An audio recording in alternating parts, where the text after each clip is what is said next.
খুব ব্যথা হতো, হাঁটতে পারতাম না, কোমরটা এরকম ব্যথা হয়ে যেত।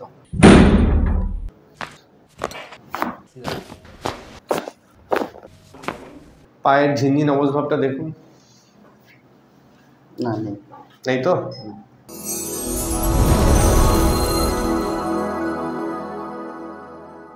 Welcome to my channel. আজকে আমার কাছে বুনিয়াদপুর থেকে একজন পেশেন্ট এসছেন। উনি হায়দ্রাবাদে থাকেন। ওনার একটা ডিস্ক বাল্জ হয়েছে এবং এই ডিস্ক বাল্জের জন্য আমরা দেখতে পাচ্ছি ওনার কোমরটা রাইট সাইডে শিফট হয়ে গেছে। এই জন্য ওনার ডান পা বরাবর একটা ব্যথা পায়ের আঙুল পর্যন্ত নেমে যাচ্ছে। বিগত কতদিন ধরে? 1.5 বছরের উপরে। 1.5 বছরের উপরে। তো আপনি বলুন আপনার এই সমস্যাটা কিভাবে শুরু হলো, কি কষ্ট হতো? আমার শুরু হয় একটা জিনিস, আমি নিচে এরকম উঠাতে গেছিলাম, তখন থেকে শুরু হয়। রাইট। তো খুব ব্যথা হতো, হাঁটতে পারতাম না, কোমরটা এরকম ব্যথা হয়ে যেত। তো মাঝে মাঝে হতো কন্টিনিউ, এরকম 2 মাস পর পর রিলিফ হতো, আবার হতো এরকম। ওনাকে আমি 2 দিন চিকিৎসা করেছি। 2 দিন চিকিৎসা করার পর এখন কেমন বুঝছেন? এখন ভালো আছে। ভালো আছেন? ওনাকে টোটাল আমি বলেছি 4 দিন ট্রিটমেন্ট দেবো। 4 দিন ট্রিটমেন্ট নেওয়ার পর উনি বাড়ি চলে যেতে পারেন। তারপরে উনি 1 মাস পরে আমার সাথে ফলো আপ করতে পারেন। আশা করি এই কটা দিনের মধ্যে উনি সম্পূর্ণ সুস্থ হয়ে যাবেন। তো ওনাকে আমি কিভাবে সুস্থ করলাম আজকের এই ভিডিওতে আপনাদের সামনে প্রেজেন্ট করে দেখাবো। এটা হচ্ছে আমাদের স্যাক্রাম, যেটাকে স্যাক্রাল স্পাইন বলে। এটা হচ্ছে আমাদের L5, L4, L3, L2, L1। তো ওনার যেটা সমস্যা হচ্ছে, এই স্যাক্রাম বোন S1 বলে একটা ভার্টিব্রা আছে। এখান থেকে যে ওনার নার্ভটা বেরিয়েছে ডান পা বরাবর, এই নার্ভটাই ওনার এখানে ইমপিচমেন্ট হচ্ছে।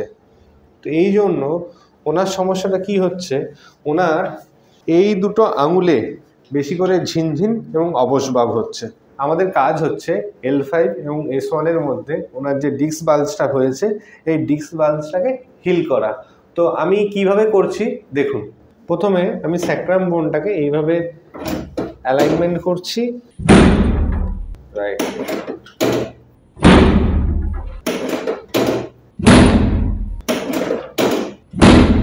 ফাইনাল দুটো পাকে একটু দেখে নিই যে ওনার পা দুটো কেমন টাইট আছে।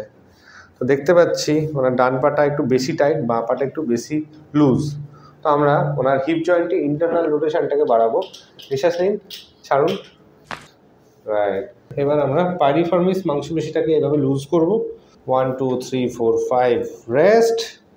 Again 1 2 3 4 5 rest. এরপর আমরা আবার রিপিট টেস্ট করব।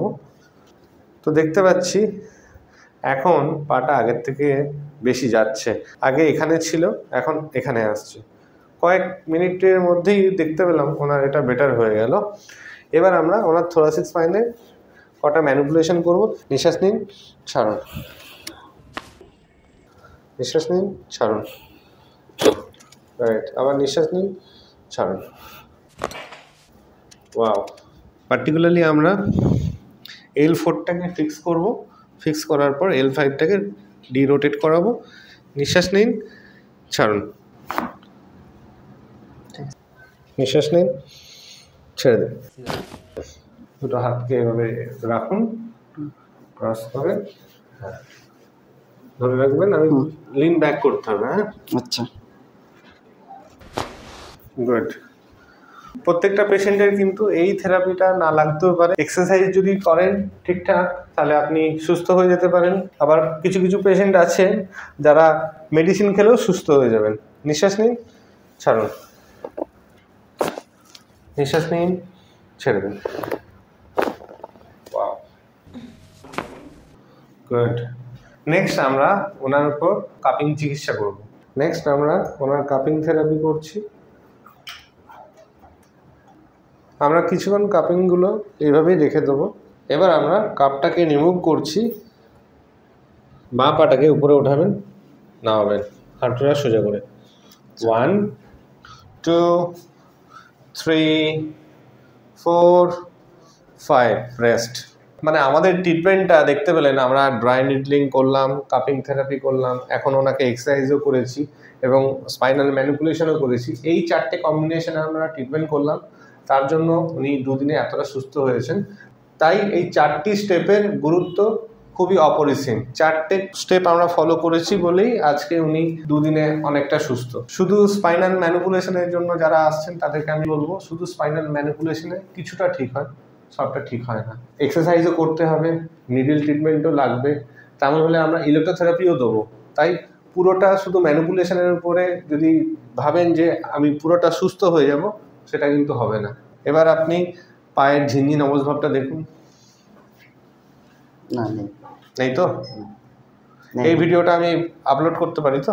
কোনো অসুবিধা নেই। আচ্ছা, আপনি তো বুনিয়াদপুর থেকে এসেছেন। হ্যাঁ। তো আপনি আমার ভিউয়ার্সদের অথবা বুনিয়াদপুর বাসীদের যদি কিছু বলেন। হ্যাঁ, বলছি ট্রিটমেন্ট ভালো আছে, যদি কারো এরকম স্কিনের প্রবলেম হয়ে থাকে তা আসে দেখান এখানে। মালদাতেও বসেন স্যার। Thank you. মালদাতেও দেখাতে পারেন। আমরা 4 ডেতে আরেকবার একটা ভিডিও করব এবং সেখানে দেখবো ওনার কতটা কি সমস্যা বেঁচে আছে এখন।